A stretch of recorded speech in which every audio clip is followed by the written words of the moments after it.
There is a moment right before a celebrity finally snaps, when the polite smile cracks and the real person underneath comes out swinging. And once you have seen it, you can never forget it. Today we are counting down 10 times fame met disrespect head on, and disrespect lost every single time. Starting at number 10, Chelsea Handler. Chelsea Handler sat down with Piers Morgan expecting a normal interview, the kind where you promote your project, trade a few jokes, and move on. Instead, Piers spent the segment glued to his phone in the middle of a commercial break, barely looking up while his own guest sat right in front of him. When he tried to laugh it off with a comment about her being entertaining on Twitter, Chelsea did not let it slide for a second. She told him flatly that he could not even pay attention for 60 seconds, and that he was, in her words, a terrible interviewer, reminding him that keeping the audience engaged was his job, not hers. You tweet very amusingly. I wish you did. I mean, in the middle of the commercial break, I want your viewers to know, they must know because they're probably following you on Twitter.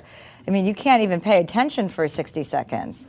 You're a terrible interviewer. Well, you just weren't. This is your show. You have to pay attention to the guests that you invited on your show. If they're interesting enough. Yeah, they listen, it doesn't matter how interesting I am. You signed up for this job. Of course it does. Well, maybe that's why your job is coming to an end. Piers tried to shift the blame, suggesting maybe the material just was not interesting enough, which only made things worse. Chelsea reminded him that he was the one who signed up to host the show, and that maybe his wandering attention span was exactly why the ratings kept slipping. By the time he finally asked her a real question, hoping to end things on a warmer note, all she wanted was to have spent the hour differently. What's the moment if I said to you, I can give you one moment back in your life to repeat right now? What would you choose? It would be spending this hour differently. Number 9, Joan Rivers. Joan Rivers went on CNN to promote her new book. It was my last book was on the bestseller list 19 weeks. So my producer's not a fool. She said, write another. So I said, about what? She said, well, you're funny every day. Write about what annoys you or makes you laugh every day. And that's how the book came about. It was so great to write. And for a few minutes, the conversation felt easy, almost friendly, as she explained how the whole project came together after her publisher told her to write about whatever made her laugh. Then the tone shifted. The host accused her of being mean with her fashion critiques, framing decades of her career as something closer to bullying than comedy. Even with your fashion critiquing, while it's very mean in some ways, people can't wait to hear what you have to say. Really? It's not mean? It's not mean. I tell the truth. I'm sure I say the same things that all your viewers say to their friends sitting next to them on the couch. Joan shut that down immediately, insisting that telling the truth is not the same as being cruel, and that she was only saying out loud what everyone already whispers to their friends on the couch. The interviewer would not drop it and eventually tried to corner her by pointing out that she was wearing fur while lecturing people about kindness. You know, you have some shock value to you. I mean, on the cover of your book, you're wearing a fur, and you knew that there would probably be animal rights. Joan did not squirm. She turned it right back around, asking if the host was wearing leather shoes, and pointing out that eating meat makes the entire moral high ground collapse instantly. This whole interview is becoming a defensive interview. No! Are you wearing leather shoes? Yeah, shut up. I'm talking. You know what I mean? I don't want to hear. You're wearing fur. You're wearing leather shoes. I'm not an activist, but I'm saying You're eating chicken. Yeah. You're eating meat. I don't want to hear this nonsense. Come to me with a paper belt, and I'll talk to you. No, I'm going. I really am going, because all you have done is negative. No. All you have done is negative. I haven't heard that. I make people laugh for 50 years. I am put on earth to make people laugh. My book is funny. I wear fur that was killed 15 years ago. I work for animal rights. Stop it with, and you do this, and you're mean, and you're that. You are not the one to interview a person who does humor. Sorry. Are we serious? By the end of the segment, the interviewer was the one apologizing on air, visibly unsure how the conversation had gotten away from her so quickly. Oh boy, yeah, she was serious, and I thought she was joking the whole time. But in the end, we wondered, was this a stunt? Well, Rivers didn't return to the interview, but off camera, she kept her microphone on as she continued to talk and drop some rather unflattering 4-letter words. So, yeah, she was serious. Number 8, Russell Brand. Russell Brand showed up on a morning news panel to promote his first ever worldwide comedy tour. Russell Brand. This summer he's embarking on his first ever worldwide comedy tour. Expecting the usual warm introduction that comes with a press stop like that, instead the host openly admitted on camera that they had absolutely no idea who he was, treating it almost like a running joke among themselves. All right, joining us now, he's a really big deal. He's a big deal. I know. I'm told this. I'm not very pop cultured, I'm sorry.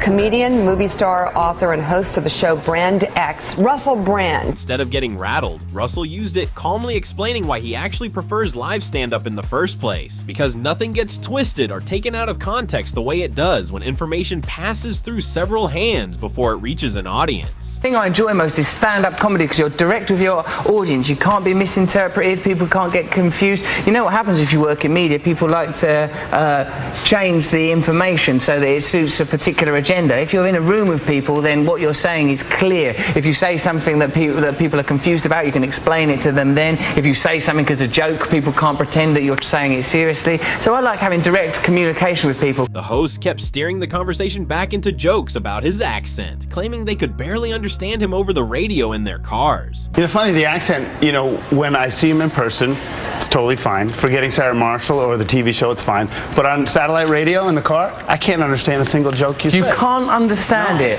Can you I understand can't. me? Yes, but I'm telling you, when I'm driving in the car and everyone's laughing in the audience of the radio, I'm like, I have no idea what he's It's best you focus on your driving, Brian. One host went even further, talking about him almost like he was some kind of exotic novelty, rather than an actual person sitting across the desk from her. I think this is my first Brand experience. yeah.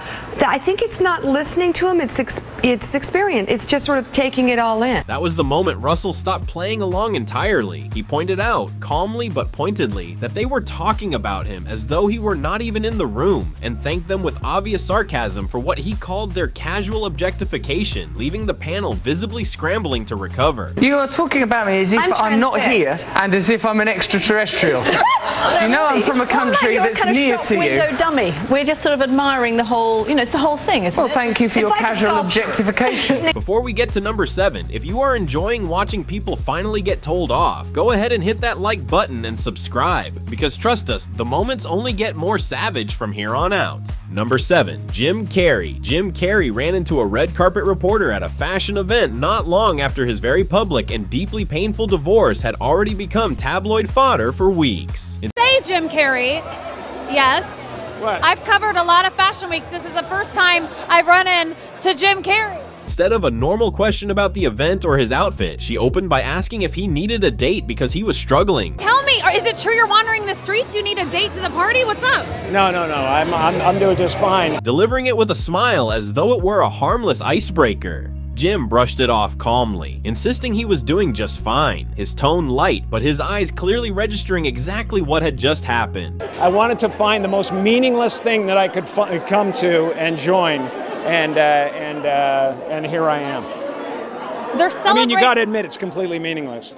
Rather than let the moment pass, he flipped the entire interaction, pointing out how genuinely meaningless it was to be standing there celebrating manufactured icons in the first place, exposing the hollowness of the whole red carpet premise in real time. Well, they say they're celebrating icons inside. Celebrating Do you believe icons, in boy, that is just the absolute lowest aiming, possibility that we could come up with. It's like icons. Do you believe in icons? I don't believe in personalities. She tried repeatedly to recover the conversation, arguing that icons inspire real change, and that he himself was one of them, clearly hoping a compliment might smooth things over. You don't believe certain icons have the power to make change, to think differently, to be bold, to inspire others? Artistry? You're one of them. Jim was not interested in letting her regain control of the exchange, closing it out with a line so sharp and unexpected that it instantly went viral, leaving her visibly unsure of what to say next. On the good foot! Ha! Yeah. You shut her down now. Number 6, Bill Burr. Bill Burr went on a morning show to promote his brand new animated series. Burr, welcome to Good Day New York. How are you? Thank you for having me. Well, the show is so funny. I mean, is it based on your real life, or is it, Yeah, no, it's definitely based on my life. And for about 2 minutes, the conversation stayed exactly where it was supposed to. Then the host pivoted, asking whether some of his older jokes had disrespected the Christian religion. So your Christian background is part of the show, or at Yes, least and 2 I wanted episodes. to talk to you about Jesus after this. Well, the only reason why I bring it up is some people thought maybe you went a little too far. As far as what? Well, they thought that maybe you were being disrespectful to the Christian religion. Who did? Bill did not hesitate for even a second. He turned the question right back on her, asking if the church itself had not gone a great deal further over the years than his cartoon ever could. We did maybe 2 jokes about that? Yeah, exactly. Don't you think the Catholic Church went a little too far?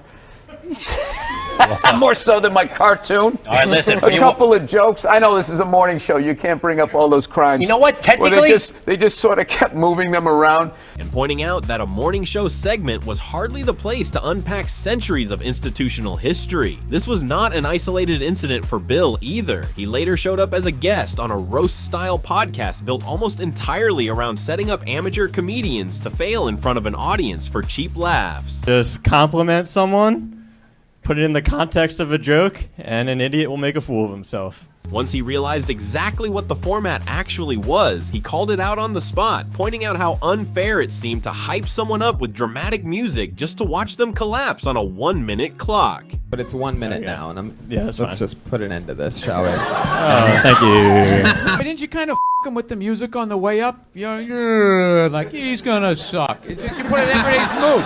It's like, can you give him a chance? Yeah. Like, this is brutal. Is this gonna be an hour? I don't want to do this to people.